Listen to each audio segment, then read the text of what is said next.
Hey everybody, welcome back to my channel. My name is Grace Kelly. I'm the owner of the Peacock Apothecary in Murfreesboro, Tennessee. And today we are talking about more apothecary herbs. And so I wanted to share with you all one of the herbs that I have in my apothecary. It was one of the very first herbs that I got. And it is one of the herbs that I use a lot. I use it in a lot of my products, and it's very healing. It's great for the skin. You can drink it in teas. I always love to have products that you can use and have multiple purposes. So one of those herbs that has those multiple purposes are Calendula flowers. It's also known as marigold. There are some species that of marigold that you cannot use in products and you cannot use in teas, but calendula, the flower, the whole flower, is the one that I am talking about. And this is how it looks when it's dried, which is how I buy it. And it comes like this. It's very pretty. It's very golden, almost like a golden orange color. And it is the entire flower. And this plant is native to Southwest Asia, Western Europe, and the Mediterranean. It's also native to Egypt, but it is also grown here locally in the United States. So I wanted to talk to you guys about what are the benefits of calendula, how can you use it, and what it's good for. And then I'll talk to you about some of the products that I make and that are in my store. So I carry calendula whole in my store for those clients that are wanting to make their own products, because I do have a lot of customers that come to me that are, I teach classes, and so calendula is in my store. I also use calendula in a bunch of my tea blends, and my very first blend that I made was my peppermint zinger. I love peppermint tea. I drank it as a child, so for me it's sort of got a nostalgia thing for me, and I put calendula in it. It pairs really nicely. It's got a sweet aroma, a little bit pungent, but I use lemon, peppermint, and marigold, or calendula, whatever you want to call it. I also use it in my happy lung tea because it does have those healing properties. Again, peppermint is in here. We got burdock root, which is another herb I'll go into in another video, but it's in that one. And then I use it in my ginger peach tea, which is rooibos, ginger, peach, marigold, calendula. It's interchangeable, whatever you want to call it. But that's how I use it in my tea, so that's how you can drink it.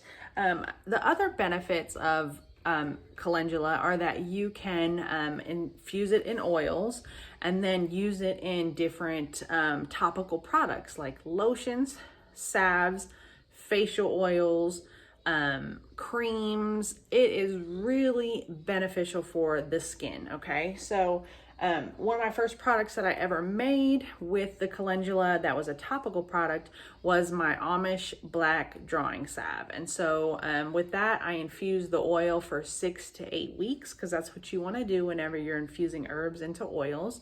And then I mixed it with some other herbs like comfrey and plantain leaf, which again is another video. But that made that black drawing salve, and this salve heals, and it draws things out from underneath the skin and heals the skin underneath while it's doing that. So that's that. And then for my daughter, she has suffered from eczema since she was a little baby. And she was on 4 different medications, and we wanted to get her off of those naturally and holistically. And so I started looking into natural treatments for eczema, and calendula was high on the list for herbs that are amazing when treating eczema. So I have my eczema cream, and it's got some other herbs in there as well, like oat straw or avena. And so that's another video. But that's just some of the products that I carry, that I make, that are very popular in my store. So with calendula, there are about 15 to 20 species, and they are yellow and gold, and they have amazing medicinal properties. They're used for inflammatory skin disorders. They're used for wound healing, eczema, as I said, and they can be ingested for anti-inflammatory benefits. They also have antispasmodic properties, and they have they contain what's called flavonoids or flavonoids, however you say that, which they occur naturally in fruits and vegetables. So calendula also has that. Okay, so you can also make tinctures and extracts with calendula. So it's a very versatile herb.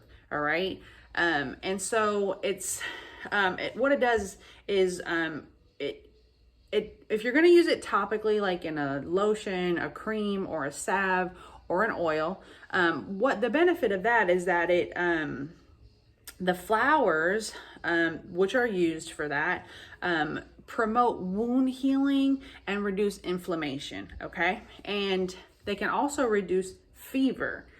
So if you're drinking it, or if you want to make like a compress, you want to get your herbs together, wet them, wrap them in some gauze, you can put them on your forehead, and that can work as a compress to help bring fever down. Okay, so then it is also it can control painful menstruation or dysmenorrhea. Okay, so if you're going to do that, you can again use a compress and place it onto your abdomen area, or you can ingest it as a tea. So that's that. And it's also been known to treat cancer. So it's one of those herbs that falls in the category of treating cancer. Okay. It can be used in cooking. You can infuse the oils and use it as a calendula oil, just like you would like a grapeseed oil or an avocado oil. Okay. It's got,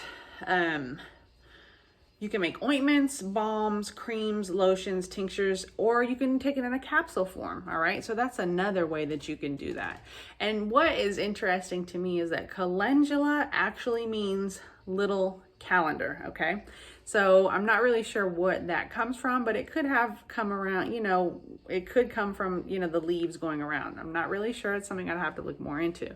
But the botanical name for calendula is Calendula officinalis. Okay. So that's that. So the chemicals that are in calendula, the way that they work when you're using it topically for wounds, okay, because that is also another benefit of it. They enhance new tissue growth for wound healing, and they decrease inflammation, which we said that before. Studies have shown that calendula ointment has helped to heal C-section scars. So when a woman, has a baby, and if she has to have a C-section, we know that scar is, that wound is a major deal, and it takes time to heal, and you can't even walk properly. You have to bend over. So it has been shown that women that had a C-section, if they started applying an oil or a cream or a balm that was infused with calendula, it helped to heal that wound faster. And it helped to promote new tissue growth and collagen. Okay, so that's another thing that it does.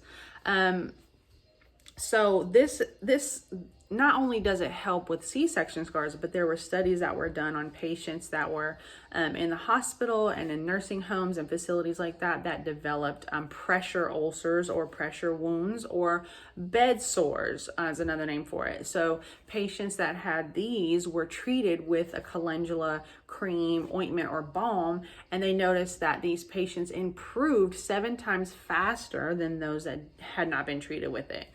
Okay, so that is another one. It also is used to treat venous ulcers on the legs, which is associated with heart disease. Okay, so when someone has heart disease and the circulation in their legs is not the way it should be, and the blood and fluid is not pumping forward, ulcers can form on the legs where the blood and fluid pools in the veins, and so you'll see those sores on the legs. And so these sores have been treated with calendula, and they had amazing healing benefits. So that's another thing that calendula is good for.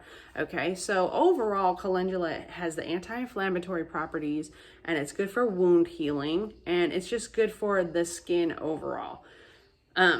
So ulcers, back to the ulcers. So the ulcers that are associated with diabetes, diabetic ulcers, which are very similar to the venous stasis ulcers, just a different cause. Those have been treated with calendula as well and had amazing results. Okay. So there aren't very many adverse reactions that have been reported.